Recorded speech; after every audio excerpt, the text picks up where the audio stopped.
Hello, and welcome to Travel Tales, my weekly podcast. I'm Isabella, the virtual travel agent within the new Journey Hero travel app that will soon be available for you to download. Each episode of this podcast, we visit a particular location around the world and speak with travellers that are empowered by Journey Hero every day. Today, we're off on a bright adventure with our good friend Shaz to explore Brighton and Hove in East Sussex, England. Hey Shaz, how are you doing today? Hi Isabella, I'm doing great, thank you. Super thrilled to be here. I love Brighton. I'm so happy to talk about it. It's one of my favourite places in England. Really? How would you describe Brighton to someone who has never visited? Oh yes, so you know that everyone has that friend, super fun, outgoing, a bit of an oddball, but randomly says something astonishingly profound? Well, that is how I would describe this ultra cheerful city. It's full of fun and joy, but there's something solid underneath. Wow, that's quite a vivid description, Shaz. Let me tell our listeners a little about Brighton. Formerly two separate towns, Brighton and Hove is a seaside city in East Sussex on the southern coast of England. It's about a 2-hour drive south from London, so it's a popular weekend destination for Londoners. Renowned as the LGBTQI capital of the UK, it's a fabulous place for anyone to enjoy independent shops, exciting nightlife, and the pebbly Brighton beach. Remember to take a beach chair, those pebbles can be rock hard and occasionally hot. That's good advice, thanks. With a bit of history and a modern and artsy vibe, Brighton is the perfect destination for some carefree fun and hopefully some sun. Brighton doesn't have its own airport, although all of the major London airports can be used. London Gatwick is by far the closest, only 30 minutes by train, while London Heathrow, LHR, and London Stansted, STN, are each about a 2-hour ride. Brighton is a fairly compact city, so walking and pedal bikes are great ways to move around. Taxis are widely available, as well as trams and buses. However, if you plan to be out late, be sure to double-check the latest public transport departure times. You'll be out late for sure. Brighton has a university and it makes it a bit of a party town. By the way, parking in Brighton is hard and expensive, so try to avoid driving whenever you can. You know Brighton well, Shaz, so why don't you tell our listeners about your favourite sites? Oh, I would be happy to. You must start at Brighton Palace Pier. It's located in the city centre. The Pleasure Pier is one of the UK's top entertainment destinations. Experiencing the amusement park rides and or walking along the pier whilst eating fish and chips is a UK experience not to be missed. Next, I'd recommend the Royal Pavilion. This former royal residence was originally built as a seaside retreat for George, the Prince of Wales. The Royal Pavilion is cool for sure. It's built in a grand style, reminiscent of India. The Prince of Wales you mentioned went on to become King George III. Building began in 1787, and because it was constructed in 3 parts, it took 8 years to complete. It was sold to Brighton City in 1850 and has since been a top tourist destination and museum. While you're on the grounds, check out the organically maintained Royal Pavilion Garden. It's a popular place to picnic and enjoy street performers. I recommend you visit the British Airways i360. This is the London Eye's little sister. The glass-panelled observation pod rises over 530 feet into the air, showing off 360-degree views of Brighton, the South Downs and the English Channel. Oh yes, on a really clear day you'll see really far into the lovely South Downs. I enjoy strolling around Brighton Marina. It's a man-made marina on a busy yacht harbour. There you can find seafront shopping, restaurants with lovely waterside views, and activities such as Global's mini-golf. Speaking of shopping, I really love perusing around the lanes. There's a series of narrow cobblestone streets lined with quirky independent shops and restaurants and cafes. Directly north of the lanes is the appropriately named North Lane, another shopping and residential area. Give yourself plenty of time to wander around the shopper's paradise at a relaxed pace, partially because the narrow streets can feel crowded and partially because there's so much to see. Well, that was fun. Thanks for your recommendations, Shaz.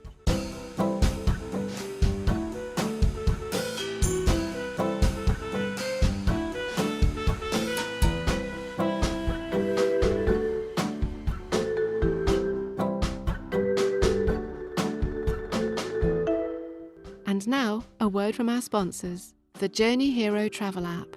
Soon, you will be able to download the coolest new travel app available anywhere. The Journey Hero travel app puts the power of artificial intelligence on your phone to locate fantastic deals that are tailored just for you.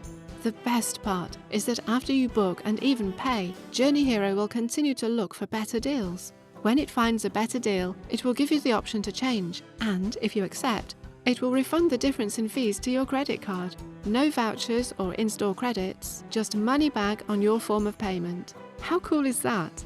Everyone wants an unexpected windfall. Now, back to our podcast.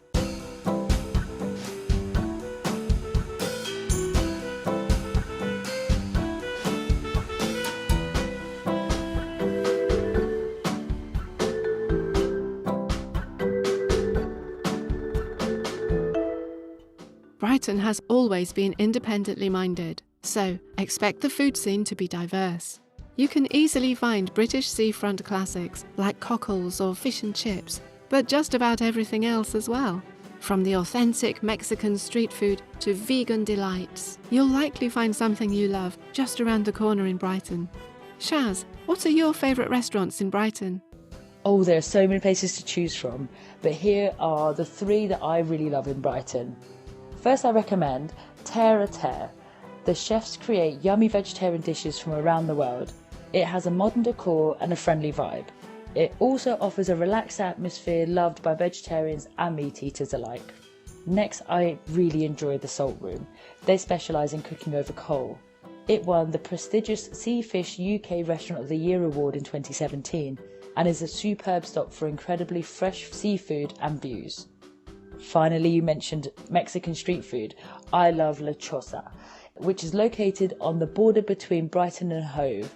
The colourful little place serves up a delicious Mexican street food and the prices are great. Those sound scrumptious, Shaz. I can't wait to try those out. Brighton always has something to celebrate, and it's renowned for its legendary nightlife. With everything from lively clubs to quaint pubs and beachfront parties, you'll find some great places to relax. Where are your favourite night spots in Brighton, Shaz? There are so many places to party in Brighton, it's hard to choose just a few, but here are some of my favourites.